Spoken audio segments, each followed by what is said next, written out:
It's the most wonderful time of the year. You know what also is the most wonderful time of the year? Labor Day, because you get paid more. But since it's not Labor Day, another wonderful thing to talk about is Spider-Man, of course, and all the new content that's come out recently. Let's not waste any time and get into the studio and talk about it. Okay. Hello, everyone. Welcome to the Tree Hobby Studio. I'm your host, Mr. Holloway Jack, and we're going to be talking about the new trailer that just dropped, Spider-Man Across the Spiderverse. Okay, so this is me just getting out my personal feelings about the original Spider-Man Into the Spider-Verse. I'm very excited for the now sequel, Spider-Man Across the Spider-Verse. It's going to be so hard to get used to that. Miles Morales looks a lot different with him looking a little bit older and a little bit more built. It feels like a lot more time has passed, despite the fact that it is showing exactly as it showed at the end of Into the Spider-Verse, where Miles Morales is laying on his bed and he sees all the floating stuff. Run. He's behind. I have to give out my personal feelings about this movie. I was excited. I was really excited for the first one, the Into the Spider-Verse. I was one of those people that would get the clips and I would just try to add them up together and see if I can pinpoint, oh, does that lead to that? And like, what part of the movie is that? I would literally put it in iMovie and try to like categorize it and like understand what the ending could possibly be. I think I was just more on the fence about like the ending, because it's like Miles Morales is having trouble with the Spider-Man life in his school life. Literally, his answer for it at the end, his resolve, is just to keep doing it. And I guess it's easier now because he knows how to work his Spider-Man life. You know, there's more. I'm pretty sure there's more to it than that. And I feel that there was an overall metaphor for people who play sports, and it's kind of like, oh, well, you don't have a choice. You kind of have to play this sport, even though you really hate it. I think it's just more personal stuff for me, because I played football. I didn't like football, not because of football itself, but because of the people around me. You can say that Miles had a better support group, I would say, for his decision. I think for me specifically, I didn't.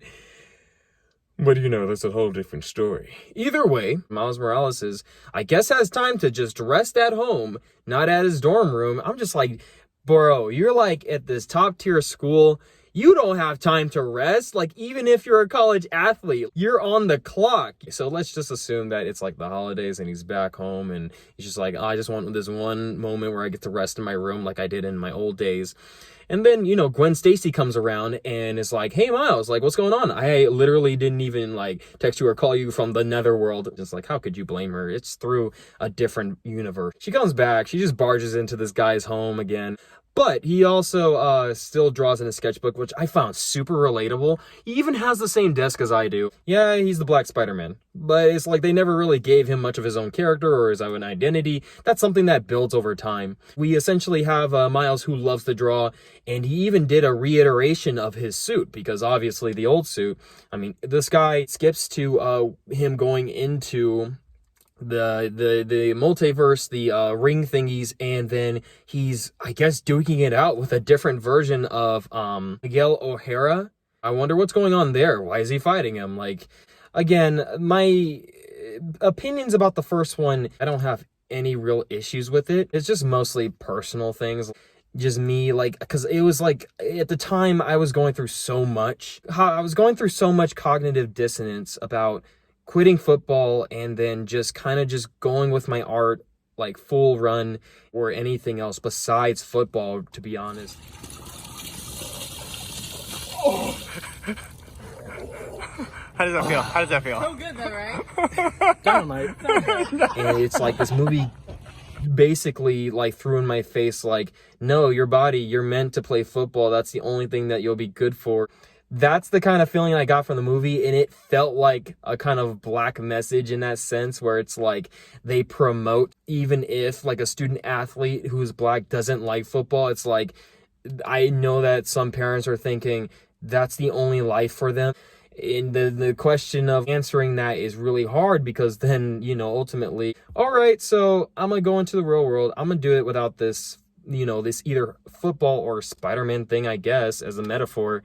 There's a whole nother gripe with Miles. Like, I love it that Miles is black and he is a Spider-Man, and it makes it more empowering. For me, like, the only original black superhero, in a sense, that isn't borrowed from any other canon is Black Panther. But Miles, like, will always have, like, that imposter syndrome, that kind of, like, yeah, I'm very much the second that came after a legend, and now I gotta live up to a legend. And I really don't like living my life like that, where I'm constantly living up to a legend.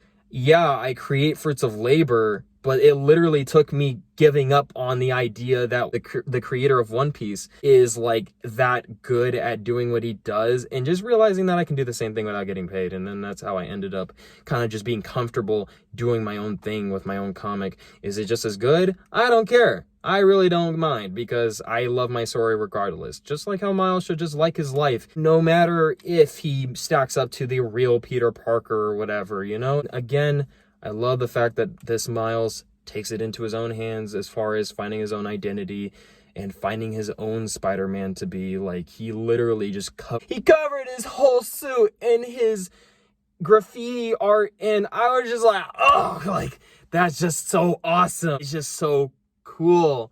It just goes with it. It's like, because it just breathes that symbolism of, yeah, you are the new Spider-Man, but you're imparting your own style. You're doing this your way, you know? You just, it's really wholesome. It's a wholesome message in that sense. And I just cannot wait. Because we can't talk about Across the Spider-Verse without talking about No Way Home.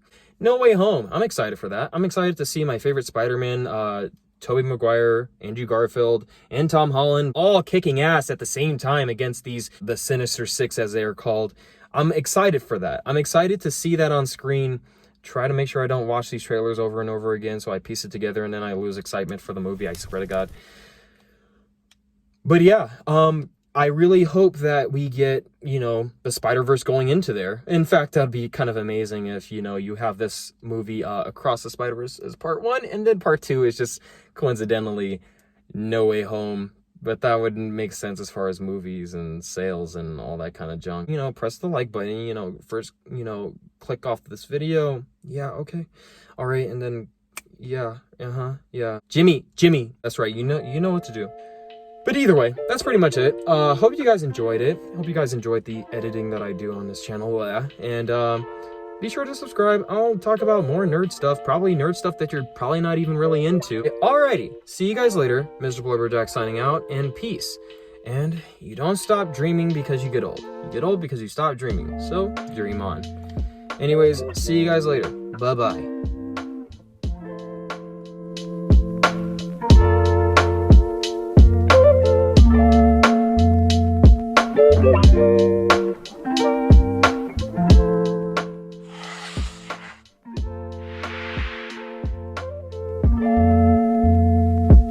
Thank you.